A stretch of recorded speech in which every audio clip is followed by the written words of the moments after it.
We all know the old adage, there's no such thing as a free lunch. Everything comes with a cost. But what if I told you that this idea has been distorted and used against you and your best interests? This is almost certainly the case when it comes to the idea of the single-payer healthcare model, also known as Medicare for All.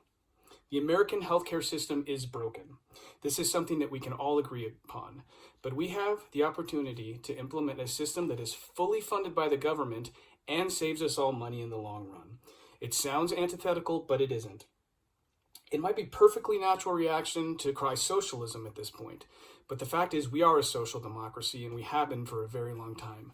This can be another one of our social programs, like the police department or schools, that protects us, keeps us healthy, and prevents financial catastrophe.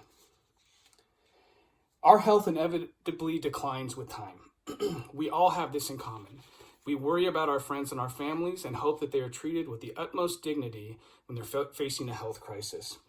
The exorbitant cost of healthcare at the moment has diminished the amount of grace with which we treat each other when care is required. It has turned healthcare into a privilege rather than the right that it should be. By eliminating these financial constraints to the individual, we relieve the immense pressure on families and the system as a whole. The purpose of this speech is to convince you that the single-payer system is the best option for this country and that we should implement it immediately. Healthcare costs are bankrupting families and causing our strain on our systems. The implementation of a single-payer system will relieve that pressure. It'll also improve the general health of our citizenry, reduce government spending in the long term as well. We can push this process along by advocating for ourselves and for our neighbors. Lawmakers respond to pressure from their constituents. Let's start applying that pressure forcibly. I think we all have a sense that the nation is doing something wrong with healthcare, but let me remind you why. Yes, the current system is causing severe financial strain to families, but it's also making us less healthy because it lacks a focus on preventative care, which in turn creates undue stress on the socioeconomic system. According to Lori Konish's article, this is the real reason most Americans file for bankruptcy. 2/3 of people who file for bankruptcy cite medical issues as a key contributor to their financial downfall. Due to the lack of the required transparency, most people don't realize that their coverage isn't enough until it's too late. A lack of transparency in the system has also made it a breeding ground for deceptive practices, costing families and taxpayers billions of dollars every year. In the article, The U.S. Healthcare System is Broken, Johannes Chimwenho posits that providers will often upcode a procedure to get more money from insurance companies. The cost of upcoding, or an embellishment of treatment of medical procedures, is passed off to the consumer and to the taxpayer. The cost of healthcare is also costing people who won't go to treatment for basic ailments. The accumulation of these ailments ultimately leads to more serious illness, which is much more expensive to treat and not affordable. Because we can't afford the cost of these affordable treatments, again, they are subsidized by the taxpayers. These problems are daunting, but there are solutions, if only we're willing.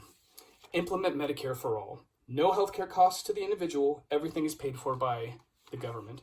This can be enacted, put into law by Congress with a simple majority using the Reconciliation Act. According to the American Medical Student Association in 2021, single payer will save money by reducing administrative costs, and more importantly, single payer greatly facilitates cost control because of its centralized administration. The excessive costs being offset by the government at the moment are almost completely erased. The moral argument is simple and obvious. Everyone deserves health care, full stop. In the current political climate where the dividing lines are so shameless, it's difficult to see that we can make a difference ourselves.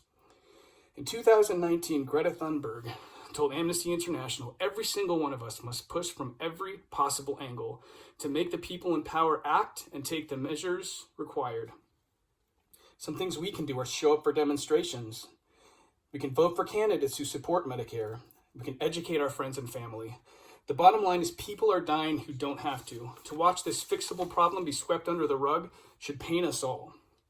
The system is broken. Fraud is rampant, costs are too high, and people are suffering. Medicare for All is the solution to this problem, but we must stay vigilant and hold our leaders accountable. Start today by reading about the single-payer system. Understand why it's such a huge benefit to a majority of Americans. Then start showing up. Call your congressperson. I promise you they listen. We are a collective.